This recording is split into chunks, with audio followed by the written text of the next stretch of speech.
The deafening crack of a gunshot echoed through the dry Montana air as Darcy Miller ran for her life, her heart pounding against her ribs like a terrified bird in a cage. The year was 1879, and her wedding day had turned into a nightmare she never could have imagined. Her bare feet slapped against the dusty earth as she fled from the small church on the edge of Sweetwater Creek. The hem of her once pristine white dress now torn and stained with dirt and blood not her own. Thank God, but blood nonetheless. Behind her, she could hear the enraged shouts of the man she was supposed to have married just moments ago. Vernon Blackwood, the wealthiest cattle baron in 3 counties and a man whose charm had masked a cruelty she'd discovered too late. The distant thunder of hooves told her that Vernon and his men wouldn't be far behind, and in the vast emptiness of the Montana Territory, there were precious few places to hide. The small frontier town of Sweetwater Creek appeared as a collection of wooden buildings shimmering in the heat of the late afternoon sun. Darcy's lungs burned as she pushed herself to run faster, her eyes frantically searching for somewhere, anywhere to hide. The water tower at the edge of town loomed ahead, a lonely sentinel rising above the flat landscape, and without a second thought, she made her decision. Her wedding dress caught on a nail as she squeezed between the wooden supports beneath the tower, tearing the fabric with a sharp rip that seemed deafening in the still air. Darcy pressed herself into the shadows, trying to quiet her ragged breathing as she listened for the approaching riders. The cool, damp earth beneath the tower smelled of mineral-rich water and moss, a stark contrast to the parched landscape surrounding it. "Miss, are you all right?" The deep voice startled her so badly that she nearly cried out, her hand flying to her mouth to stifle the sound. Turning, she found herself staring into a pair of concerned green eyes belonging to a man crouched at the edge of her hiding place. He wore the dusty clothes of a working cowboy, faded denim, a cotton shirt with the sleeves rolled up revealing tanned forearms, and a wide-brimmed hat pushed back on his head.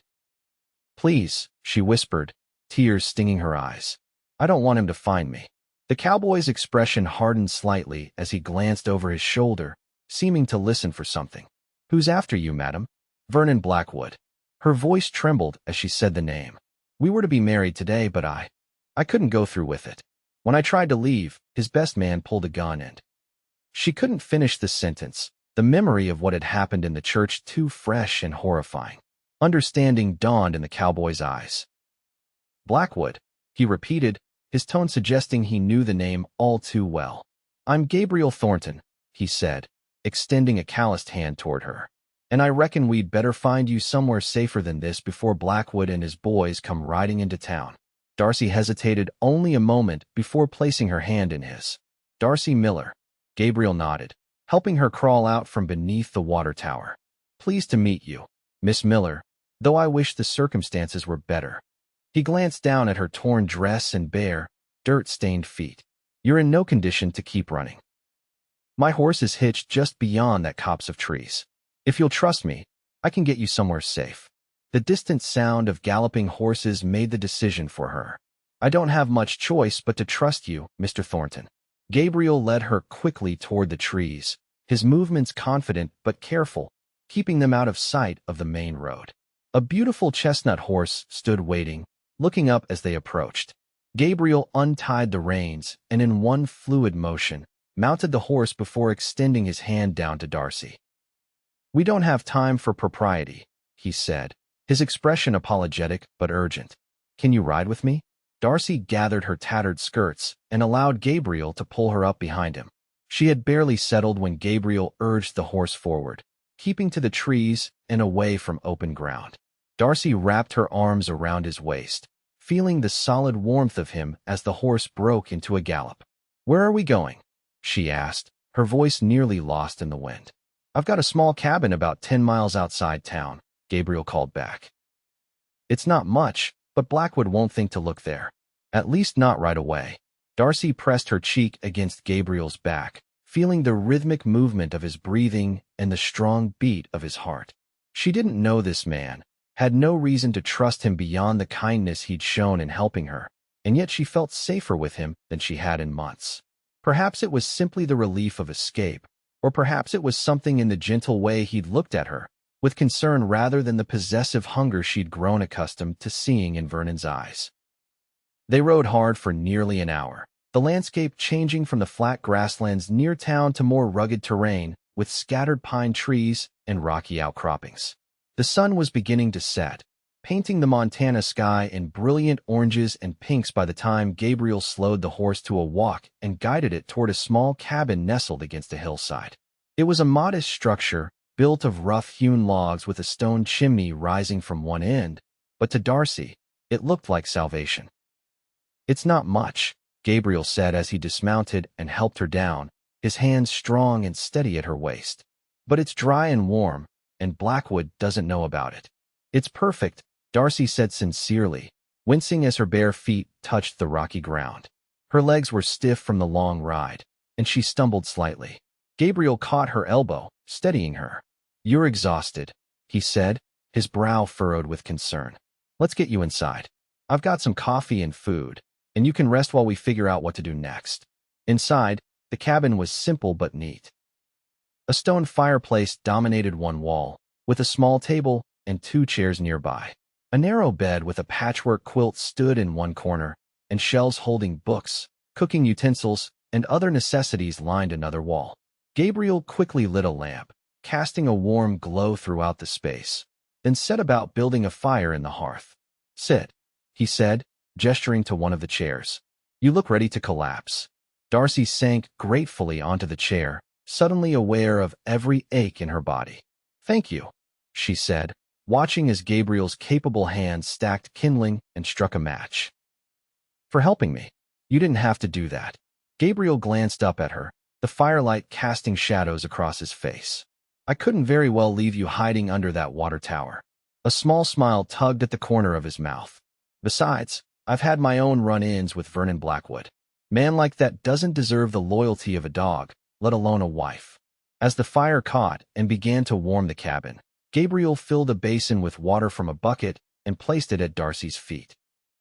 "For your feet," he explained, rummaging through a trunk and producing a clean shirt and a pair of trousers that looked too small for him. "And these might fit you well enough to be comfortable. They belong to my younger brother." Darcy's throat tightened with unexpected emotion at this simple kindness. "Your brother won't mind me borrowing them?"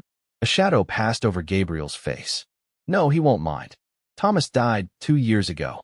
Fever took him." "I'm sorry," Darcy said softly. Gabriel nodded his acknowledgement, then turned to the small stove in the corner.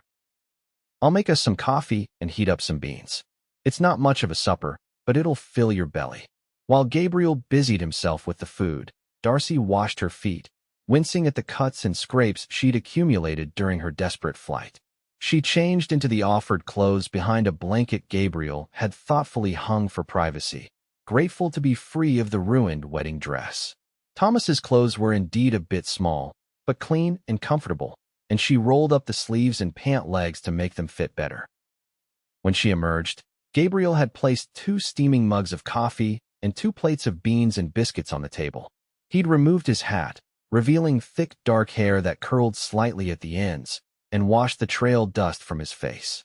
Without the shadow of his hat brim, she could see his features more clearly, the strong line of his jaw, the straight nose that looked as though it might have been broken once, and those green eyes that seemed to see more than she wanted to reveal. "You look better," he said simply, pulling out her chair. "Food will help too." They ate in companionable silence for a few minutes, Darcy's hunger surprising her. When she'd finished half her plate, she looked up to find Gabriel watching her with curiosity. "Would you mind telling me what happened?" he asked gently. "At the church, I mean. You don't have to if you don't want to, but it might help me figure out how much trouble we're in." Darcy wrapped her hands around the warm coffee mug, drawing strength from its heat. "I met Vernon 6 months ago when he came to Denver on business. I was working as a schoolteacher, and we met at a social hosted by the town's mayor. He was charming, sophisticated, everything a girl from a small Colorado mining town might dream of." She gave a bitter laugh. "My parents died 2 years ago in a mine collapse, and I'd been on my own ever since. Vernon offered security, a life of comfort. When he proposed after just 3 weeks, I said yes." She took a sip of coffee, gathering her thoughts.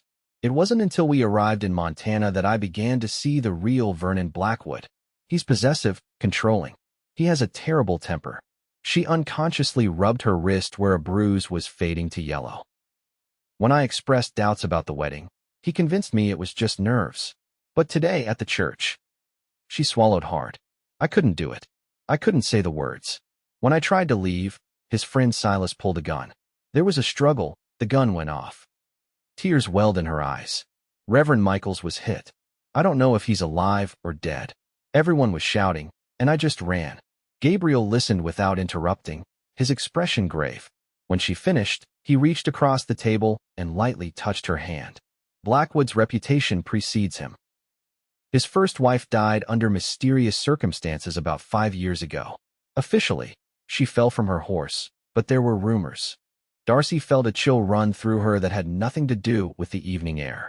What will he do if he finds me? He won't find you, Gabriel said with quiet determination. Not tonight, anyway. By morning, we'll have a plan. Darcy studied him, this stranger who had risked himself to help her. Why are you doing this? You don't know me. Gabriel was silent for a moment, his gaze dropping to his coffee mug. My sister was married to a man like Blackwood. Not as wealthy or powerful, but just as cruel.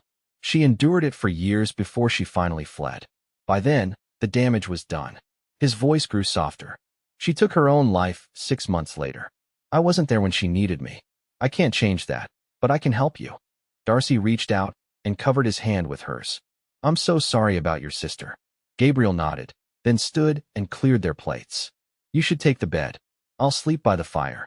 I can't take your bed. You can and you will, he said firmly, but with a gentle smile that softened his words. You've been through enough today. Get some rest, Miss Miller. Tomorrow will come soon enough. Too exhausted to argue, Darcy made her way to the narrow bed, pulling the patchwork quilt around her. The last thing she saw before closing her eyes was Gabriel sitting by the fire, his profile strong against the dancing flames, a silent guardian between her and the dangers that awaited beyond the cabin's walls. Morning came with the soft glow of dawn light filtering through the cabin's single window. Darcy woke slowly, momentarily disoriented by the unfamiliar surroundings. The events of the previous day came rushing back, and she sat up quickly, her heart pounding. The cabin was quiet, but a fresh fire crackled in the hearth, and the scent of coffee filled the air. She found Gabriel outside, chopping wood with powerful, practiced strokes. He'd removed his shirt in the morning heat, and Darcy couldn't help but notice the play of muscles across his back and shoulders as he worked. When he spotted her in the doorway, he paused, wiping sweat from his brow with his forearm.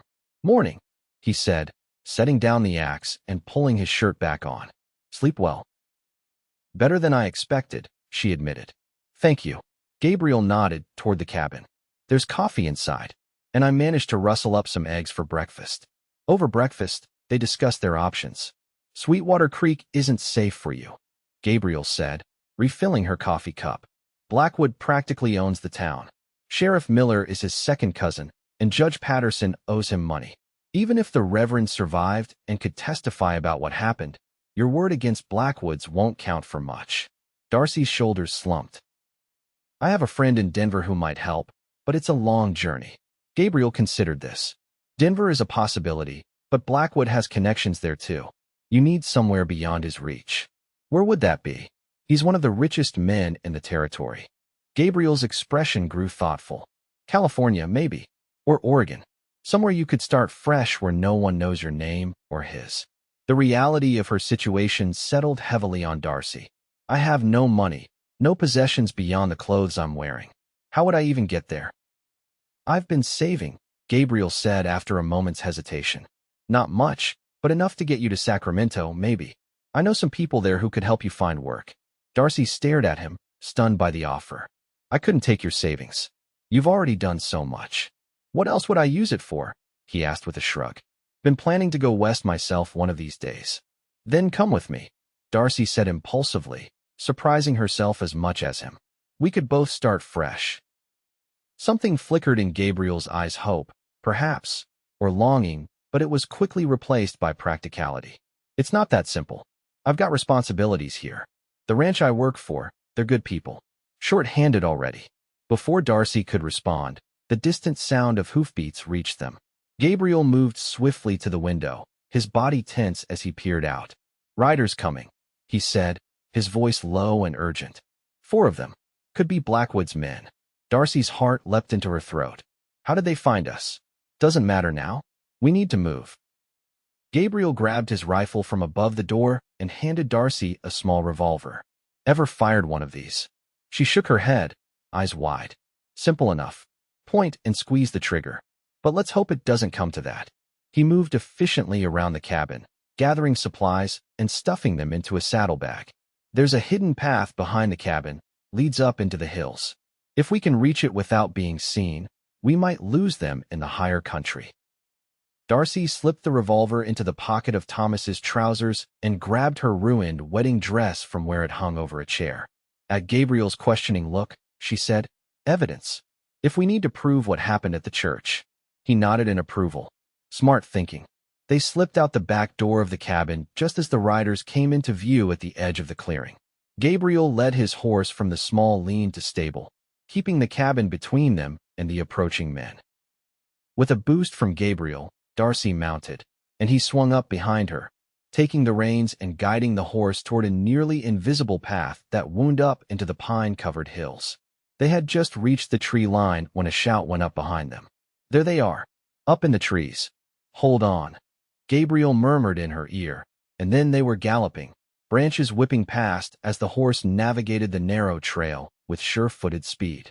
The sounds of pursuit followed them, crashing underbrush, angry shouts, and the crack of a rifle shot that sent birds scattering from the treetops. For what seemed like hours, they pushed deeper into the wilderness, the terrain growing steeper and more difficult. Gabriel guided the horse with confidence, clearly familiar with the landscape. Eventually, the sounds of pursuit faded, but they continued on, taking winding paths and crossing shallow streams to obscure their trail. By midday, they paused in a small clearing beside a bubbling creek to rest the horse and drink. Gabriel scanned their back trail with narrowed eyes, listening intently. "I think we've lost them for now," he said finally, handing Darcy a canteen. "But they'll keep looking. Blackwood isn't a man who gives up easily." Darcy drank deeply, her throat parched from the dust of their flight. "Where are we going?"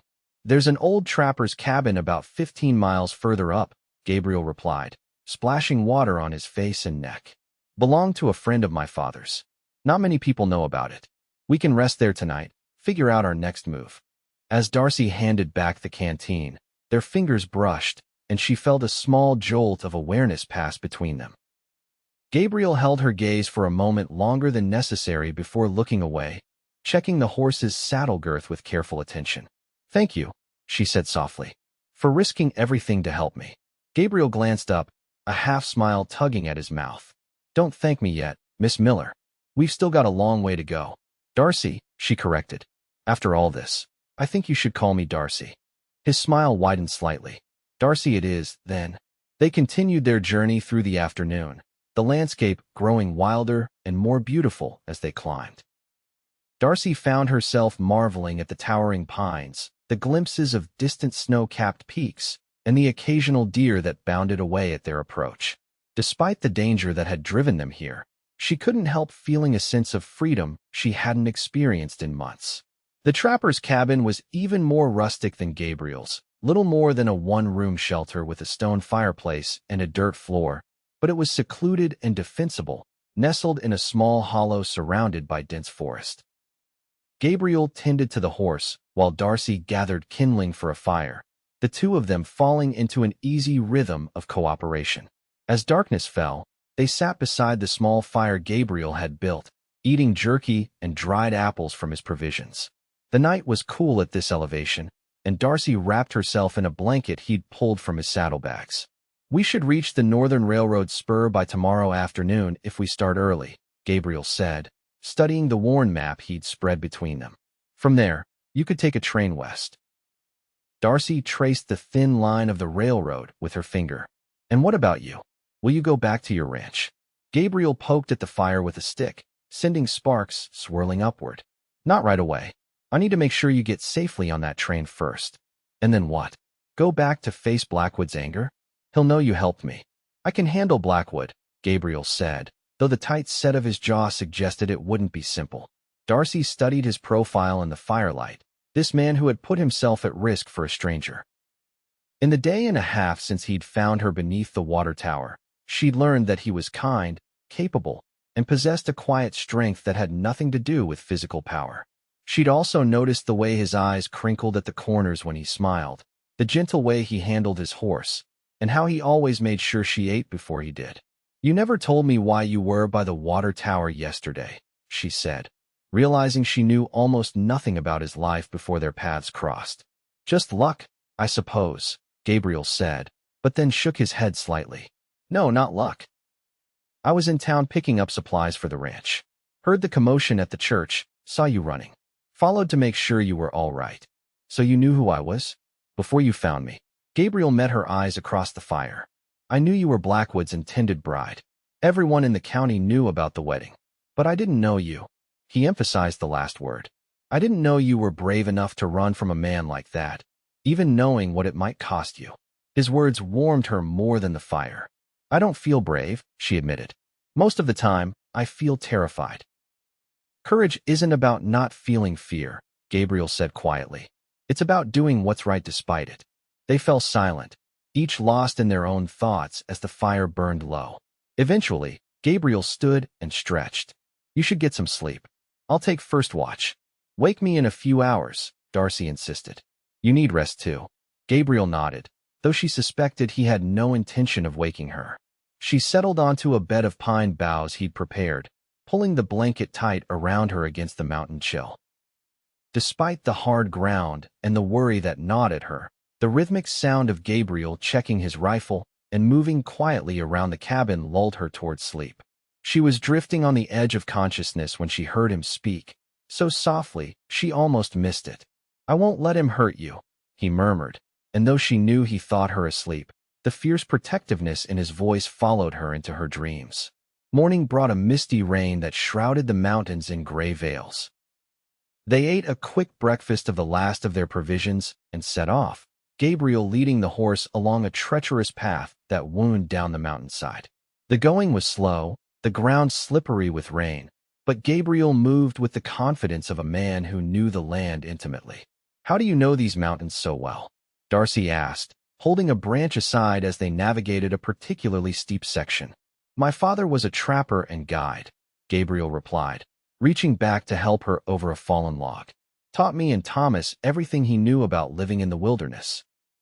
Said a man who knows the land never truly wants for anything. "Is that why you stayed in Montana? Because you know the land?" Gabriel considered this as they continued walking. "Partly. After my father died, Thomas and I worked different ranches, saved what we could. We had plans to buy our own place someday." A shadow passed over his face. "After Thomas died, I stayed on at the Triple R. Owners are good people. Gave me my own cabin, fair wages. Became something like family." Darcy heard what he didn't say, that after losing his blood family, he'd found another kind of belonging at the ranch. And now he was risking that too, for her. "The ranch owners," she ventured. "Will they understand why you left so suddenly?" "John and Martha Reardon have kind hearts. They'll understand once I explain." Gabriel glanced at her with a small smile. "Though Martha will likely scold me for not bringing you to the main house instead of my cabin. She's particular about propriety." The rain intensified as they descended, soaking through their clothes despite the cover of the trees. By midday, they reached a narrow valley where a swift, flowing river cut through the landscape. Gabriel halted at the edge of the tree line, surveying the open ground they would need to cross to reach the railroad on the other side. "We're exposed here," he said, frowning at the lack of cover. "But there's no other way across for miles." Darcy peered through the curtain of rain. "How far to the railroad?" "About 3 miles once we cross the river. There's a small station where freight trains stop to take on water." Gabriel checked his pocket watch. "If we hurry, we might catch the afternoon train west." They led the horse down to the river's edge, where Gabriel tested the depth with a long branch. "It's running high with the rain, but we can ford it here. Stay close to me and the horse." The river was cold and swift, the current tugging at their legs as they waded across. Halfway across, Darcy slipped on a smooth stone and would have been swept away if Gabriel hadn't caught her arm, pulling her against him with a strength that belied his lean frame. "I've got you," he said, his face inches from hers, rain dripping from his hat brim. For a moment, they stood there in the middle of the rushing river, his arm around her waist, her hands gripping his shoulders. Something shifted in his expression, a softening around his eyes that made Darcy's breath catch. The moment broke when the horse nickered nervously, pulling at the reins in Gabriel's hand. They continued across, Gabriel keeping a steadying hand at her elbow until they reached the far bank. As they climbed out of the river, Gabriel suddenly stiffened, his head turning sharply toward the valley's entrance. Darcy followed his gaze and felt her heart drop. 6 riders were silhouetted against the rain, unmistakably heading in their direction. "Blackwood," Gabriel said grimly, reaching for his rifle. "Get on the horse. Now." "There are too many of them," Darcy protested, even as she scrambled onto the saddle with Gabriel's help. "We've got a head start and rain to cover our tracks." Gabriel swung up behind her and urged the horse into a gallop across the open valley. "If we can reach the station before they catch us, there's a chance." They rode hard, the horse's hooves throwing up clods of wet earth as they raced toward the distant plume of smoke that marked the railroad. Behind them, the riders had spotted them and were giving chase, spreading out to cut off any attempt to change direction. The rain-slicked grass of the valley gave way to scrubby brush, and finally to the cleared area surrounding the railroad tracks. The small station appeared ahead, a simple wooden platform with a water tower and a single building where the station master lived and worked. Smoke billowed from the approaching train, still some distance down the tracks. "It's coming," Darcy cried, hope surging through her. "We might make it." But as they neared the station, a shot rang out, the bullet kicking up dirt near the horse's hooves. The animal reared in alarm, and Gabriel fought to control it, shielding Darcy with his body as more shots followed. "They're trying to spook the horse, not hit us," he muttered, bringing the animal back under control. "Blackwood wants you alive." They reached the platform just as the train began to slow for the station, its brakes screeching.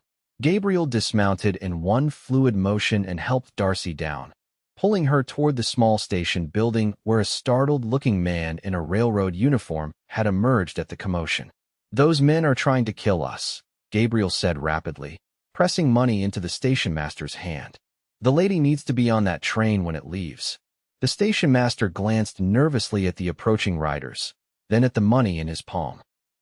"Freight car at the back," he said, jerking his thumb toward the slowing train. "Conductor's a friend. Tell him Walt sent you." Gabriel nodded his thanks and pulled Darcy toward the train, which was now grinding to a halt beside the water tower. Behind them, Blackwood and his men had reached the edge of the station clearing, their horses lathered from the hard ride. "Stop them," Blackwood's voice carried across the distance, filled with a cold fury that sent a shiver down Darcy's spine. Gabriel urged her forward as the train shuddered to a complete stop. "Go," he said, pressing his remaining money into her hand. "Find the conductor. Tell him you need to get to Sacramento." Darcy clutched his arm. "Come with me." Gabriel's eyes met hers, filled with conflicting emotions. "I can't leave my horse. And someone needs to slow them down so you can get away." "Gabriel, they'll kill you." A ghost of a smile touched his lips. "I'm harder to kill than I look." He reached out and touched her cheek, a brief, gentle gesture. "Go. Live the life you choose, not the one chosen for you." Blackwood's men were dismounting, drawing their weapons. Gabriel pushed Darcy toward the nearest freight car, where a railroad worker was watching the commotion with wide eyes. "Please," Darcy begged the worker. "Help me." The man hesitated only a moment before extending his hand, pulling her up into the car just as Gabriel turned to face Blackwood's approaching men, his rifle raised. "This doesn't concern you, Thornton," Blackwood called, his elegant clothes soaked and muddy from the chase. "The woman is my promised wife. This is a private matter." "She made her choice clear enough," Gabriel replied, his voice carrying to where Darcy stood in the freight car doorway. "And it wasn't you." Blackwood's face darkened with rage. "She's mine. No one takes what's mine. She's not property," Gabriel said evenly, though Darcy could see the tension in his shoulders. "And she's leaving on this train. You want to stop her, you'll have to go through me." Blackwood laughed, a sound devoid of humor. "Gladly." The station master had returned to the platform and signaled to the engineer.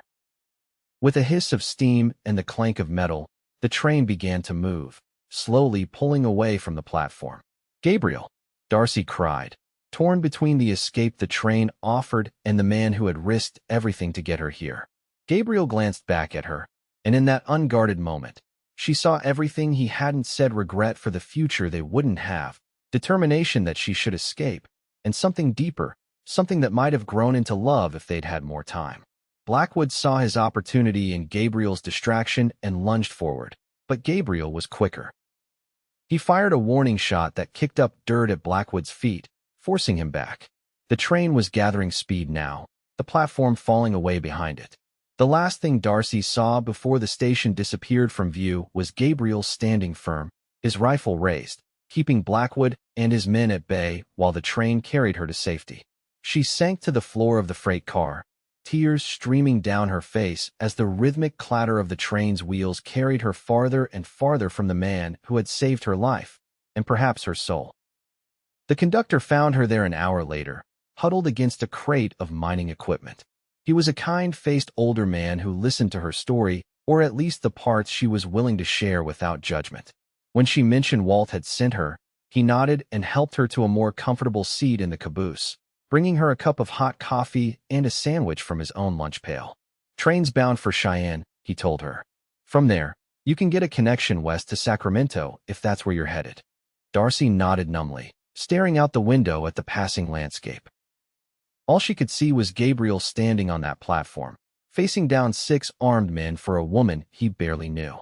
"Your friend," the conductor said carefully. "The man who put you on the train. He a good sort?" "The best," Darcy whispered. The conductor studied her face for a moment. "Well, good men have a way of landing on their feet. Don't count him out just yet." His words offered little comfort as the miles stretched between them, but Darcy clung to them anyway, a fragile thread of hope in a future that suddenly seemed empty without the quiet cowboy who had found her beneath a water tower just 2 days ago. 3 days later, Darcy arrived in Sacramento with Gabriel's money nearly gone and no clear plan beyond finding work. The conductor had been kind enough to direct her to a respectable boarding house run by a widow named Mrs. Henderson, who took one look at Darcy's borrowed men's clothes and exhausted face and offered her a room at half the usual rate until she found her footing. The city was overwhelming after the open spaces of Montana, crowded, noisy, filled with opportunity and danger in equal measure.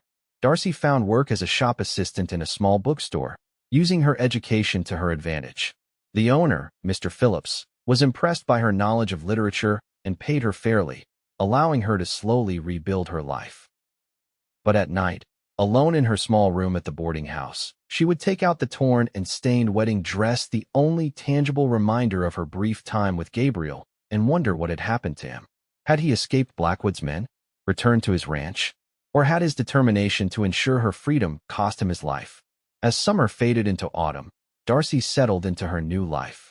She made a few friends among the other young women at the boarding house, attended church on Sundays, and saved what she could from her modest wages. But there remained a hollow space within her that no amount of newfound security could fill. It was a crisp October day when the bell above the bookshop door jangled, signaling a customer. Darcy was balanced on a ladder, shelving new arrivals, and called out without looking, "Welcome to Phillips Books. I'll be with you in just a moment." "Take your time," a familiar deep voice replied. "I've waited this long. A few more minutes won't matter." Darcy nearly fell off the ladder in her haste to turn around. Standing in the middle of the shop, looking travel-worn but very much alive, was Gabriel Thornton. His hat was in his hands, his dark hair longer than she remembered, and a thin scar now ran along his jawline that hadn't been there before. But his green eyes were the same, watching her with a mixture of uncertainty and hope. "Gabriel," she breathed, hardly daring to believe he was real. "How did you find you?" He smiled slightly. "The conductor remembered you. Said you'd mentioned working at a bookshop. I've been to 7 of them so far today." Darcy climbed down from the ladder on shaky legs, unable to take her eyes off him. "Blackwood." Gabriel's expression hardened briefly. "Won't be bothering you again. After the train left, things got complicated. But it turns out Blackwood had more enemies than friends once people started talking. The Reverend survived, by the way. His testimony about what happened at the church, combined with some other witnesses who came forward about Blackwood's dealings, was enough to bring charges. Relief washed over Darcy. So it's over? Truly over. Gabriel nodded, taking a step toward her. Blackwood's facing trial for attempted murder, among other things. His ranch is being sold off to pay his debts. And he hesitated, suddenly looking less certain. I sold my share in the Triple R to my foreman. Got a fair price. You sold your ranch? Darcy asked, confused. But you loved it there. I did, Gabriel acknowledged. But I realized something when I was standing on that platform watching your train disappear. He took another step closer. I realized that a place is just a place without the right person to share it with. Darcy's heart began to race as Gabriel closed the distance between them, stopping just a foot away. I don't have much to offer, he said quietly. Some savings, a strong back, and a willingness to work hard. But if you're amenable, I'd like to court you properly, Darcy Miller. No rushing, no pressure. Just a chance to see if what I felt beginning between us might grow into something real. Tears pricked at Darcy's eyes as she looked up at him. You crossed half the country on the chance I might feel the same? A smile tugged at the corner of Gabriel's mouth. I'm not usually a gambling man, but for you, I was willing to risk it. Darcy closed the final distance between them, reaching up to touch the new scar on his jaw. What happened here? Souvenir from one of Blackwood's men, Gabriel said with a shrug. Worth it, to see you safe. Something broke loose inside Darcy then, all the fear, worry, and longing of the past months, and she found herself stepping into Gabriel's arms, her face pressed against his chest, where she could hear the steady beat of his heart. His arms came around her carefully, as though she were something precious he feared might break. Is that a yes to the courting? He murmured against her hair. Darcy laughed through her tears, pulling back just enough to look up at him. Yes, Gabriel Thornton. That's a yes. The bell above the door jangled again as Mr. Phillips returned from his lunch. He stopped short at the sight of them, raising his eyebrows in silent question.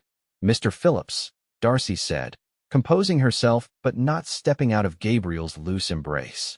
This is Gabriel Thornton. He's a very dear friend from Montana. Mr. Phillips looked between them, a knowing smile spreading across his face. Well, Mr. Thornton, any friend of Miss Miller's is welcome here. Though I do hope you're not planning to steal away my best employee too quickly. Gabriel's arm tightened slightly around Darcy's waist. No, sir, not quickly. Some things are worth taking time for. The weeks that followed were the happiest of Darcy's life. Gabriel found work at a local livery stable, his way with horses quickly earning him a reputation as the best handler in the city. In the evenings, he would call at the boarding house, and they would walk together through the city streets, talking of everything and nothing. Mrs. Henderson bent her strict rules about callers in the parlor, allowing Gabriel to visit Darcy there 3 evenings a week, provided the door remained open and they maintained proper decorum. On Sundays, they attended church together, and afterward would often join other young couples for picnics by the river or concerts in the park. With each passing day, Darcy learned more about the man who had risked his life for her. She discovered that Gabriel had a dry sense of humor that emerged when he was most relaxed, that he could recite poetry from memory because his mother had loved Wordsworth, and that he dreamed of having a small horse ranch one day where he could breed and train the kind of steady, intelligent mounts he'd always valued. In turn, she shared her own dreams of perhaps opening a small school someday, of having a garden with roses like her mother had kept, of building a life defined by choice rather than necessity or fear. By Christmas, their courtship had progressed to the point where Gabriel was a regular dinner guest at the boarding house, having won over even the most skeptical of Mrs. Henderson's residents with his quiet courtesy and the way his eyes followed Darcy whenever she entered a room. It was on Christmas Eve, after the boarding house's annual celebration, that Gabriel asked Darcy to step out onto the porch despite the chilly evening air. Lanterns hung from the eaves, casting a warm glow over the wooden boards frosted with a rare Sacramento snow. I have something for you, Gabriel said, reaching into his coat pocket and producing a small package wrapped in brown paper and tied with string. Darcy accepted it with a smile. I have something for you too, but it's inside by the tree. This couldn't wait, Gabriel said, an uncharacteristic nervousness in his voice. Open it. Darcy carefully untied the string and folded back the paper to reveal a small wooden box. Inside, nestled on a bed of cotton, was a ring, a simple gold band set with a single pearl surrounded by tiny emeralds. "It was my mother's," Gabriel said softly as Darcy stared at it in wonder. "My father gave it to her when they decided to build a life together in Montana Territory, far from everyone they knew. He said the pearl represented the precious new beginning they were making, and the emeralds were the wild country that would be their home." He took the box from her trembling hands and removed the ring, then dropped to one knee on the snowy porch. "Darcy Miller, I know we haven't known each other long in the counting of days, but I feel I've known your heart for a lifetime. You are the bravest, strongest, most beautiful woman I've ever met, and I want nothing more than to build a new beginning with you." He looked up at her, his green eyes reflecting the lantern light. "Will you marry me?" Tears spilled down Darcy's cheeks as she nodded, unable to speak past the emotion clogging her throat. Gabriel slipped the ring onto her finger, then stood and gathered her into his arms, his lips finding hers in a kiss that held all the promise of their future together. When they finally broke apart, Darcy rested her forehead against his. "I never thought I could feel this way," she whispered, safe and free at the same time. Gabriel brushed a strand of hair from her face. "That's what love should be. Not a cage, but wings." They were married in the spring, in a small church with blossoming cherry trees outside the windows. Mr. Phillips gave the bride away, and Mrs. Henderson wept openly from the front pew. The conductor who had helped Darcy on that fateful train journey came with his wife, as did John and Martha Reardon, who had traveled all the way from Montana to support the man they still considered family. After the ceremony, as guests mingled at the modest reception in the church garden, Gabriel pulled Darcy aside beneath a canopy of pink blossoms. "Happy?" he asked, his fingers entwined with hers. Darcy looked up at her husband, the words still new and wonderful in her mind, and smiled. Beyond words. Gabriel brought their joined hands to his lips, pressing a kiss to her knuckles. "I've been thinking about what you said, about opening a school someday. The property I've been looking at outside town has a small second building that would make a fine schoolhouse." Darcy's eyes widened. "You found a property?" Gabriel nodded, a pleased smile playing around his mouth. 15 acres, good pasture, a creek running through it. Small house needs some work, but it's solid. And as I said, there's that second building. Previous owner used it as a bunkhouse, but with some desks and a blackboard. You do that? Help me build a school." "Darcy," Gabriel said softly, "I'd help you build anything you dream. That's what partners do." She rose on tiptoe to kiss him, heedless of the watching guests. "When can we see it?" "Tomorrow, if you like." "It's to be our wedding present from the Riordan's." They insisted. Darcy glanced across the garden to where the older couple stood talking with Mrs. Henderson. "They barely know me." "They know me," Gabriel said simply, "and they know how much I love you. That's enough for them." As the cherry blossoms drifted down around them like snow, Darcy thought back to that desperate day nearly a year ago when she had fled a loveless marriage and found refuge beneath a water tower. She had been so afraid then, so certain that her life was over. Instead, it had been just beginning. "What are you thinking about?" Gabriel asked, noticing her distant expression. Darcy smiled up at him, her heart full to bursting with love for this good, steady man who had changed everything. "I was thinking that sometimes, the thing you're running from leads you straight to what you've been looking for all along." Gabriel's arm tightened around her waist. "And what were you looking for?" "This," Darcy said simply, leaning into his embrace. "Just this." 5 years later, Darcy stood on the porch of their farmhouse, watching as Gabriel led their 3-year-old daughter Emma around the paddock on the back of a gentle mare. The little girl's laughter floated across the spring air, mingling with the sounds of the small school where Darcy taught 12 local children 3 days a week. The horse farm had prospered under Gabriel's careful management. His skill with horses had attracted clients from as far away as San Francisco, and their breeding program was developing a reputation for producing mounts that combined beauty with reliable temperaments. The small cabin Gabriel had built at the edge of their property housed his apprentice, a young man with a troubled past who had found purpose in Gabriel's patient teaching. Inside the house, their infant son Thomas, named for the uncle he would never meet, slept peacefully in his cradle, watched over by Mrs. Henderson, who had become like a grandmother to their children after closing her boarding house the previous year. Life was not without its challenges. There had been a difficult year when drought threatened their water supply, and a frightening month when Emma had developed a high fever that no doctor could explain. But through it all, Gabriel and Darcy had faced each obstacle together, their love deepening with each passing season. As Darcy watched her husband lift their giggling daughter from the horse's back and swing her into his arms, she thought of the frightened young woman she had been, hiding beneath a water tower in a torn wedding dress. How far she had come since that day, how much she had gained. Gabriel looked up, catching sight of her on the porch, and his face broke into the smile that still made her heart skip a beat. With Emma perched on his shoulders, he walked toward the house, his eyes never leaving Darcy's. "Mama," Emma called, waving excitedly. "Papa says I can have my very own pony when I'm 5. "Did he now?" Darcy replied with a raised eyebrow at her husband. "And what does Papa say about who will brush this pony and feed it every day?" Gabriel grinned, unrepentant. "Papa says that responsibility is an excellent teacher." He lifted Emma from his shoulders and set her on the porch steps. "Go see if Mrs. Henderson has those cookies ready, sweet pea." As Emma scampered inside, Gabriel climbed the steps and pulled Darcy into his arms.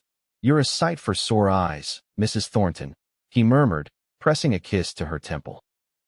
"You saw me at breakfast," Darcy laughed, but leaned into his embrace nonetheless.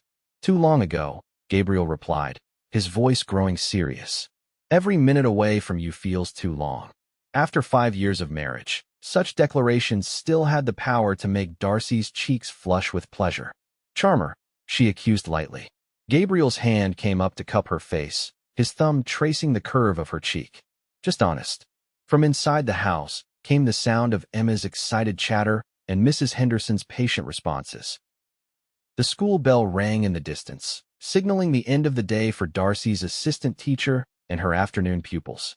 On the horizon, storm clouds gathered, promising the rain their fields needed. "I love you, Gabriel Thornton," Darcy said suddenly, fiercely.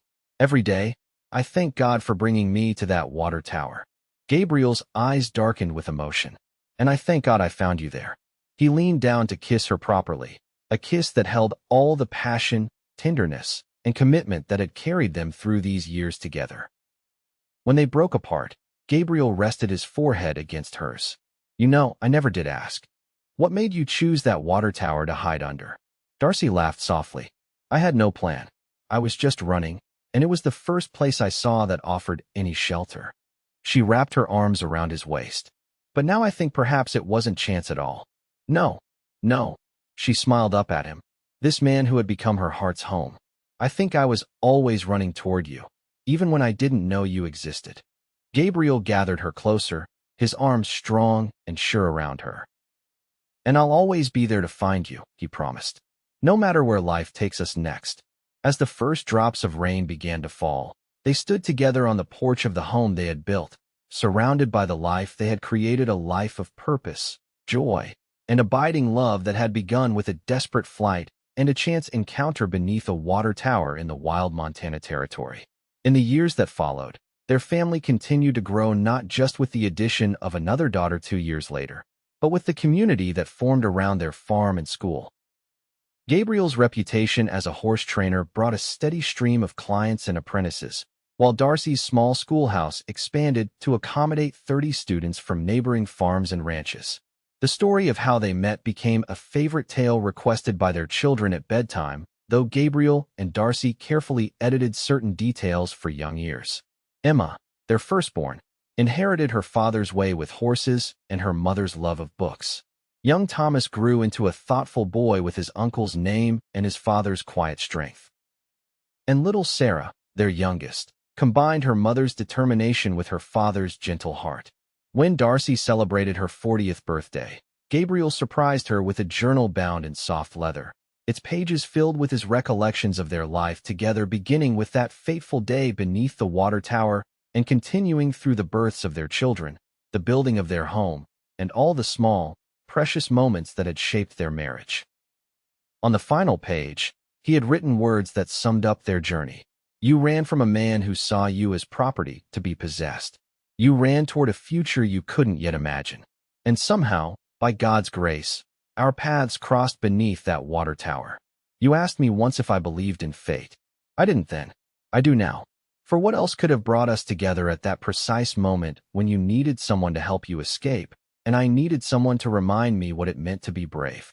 You saved me as surely as I helped save you. And every day since has been a gift I never expected but will always cherish. Darcy kept that journal beside their bed, reading Gabriel's words on the nights when he was away on business, finding comfort in the knowledge that the love they had built together was strong enough to bridge any distance, to weather any storm. And on quiet evenings, when the children were asleep and the day's work was done, they would sit together on the porch swing Gabriel had built, watching the stars emerge above their land, their hands intertwined just as their lives had become two separate journeys that had converged to create something beautiful, enduring, and wholly unexpected. For Darcy, who had once fled in terror from a future not of her choosing, and for Gabriel, who had once stood alone beneath the vast Montana sky, their greatest adventure had turned out to be the life they built together, a life that began the moment a cowboy found a frightened bride hiding beneath a water tower, and she trusted him enough to whisper, "I don't want him to find me."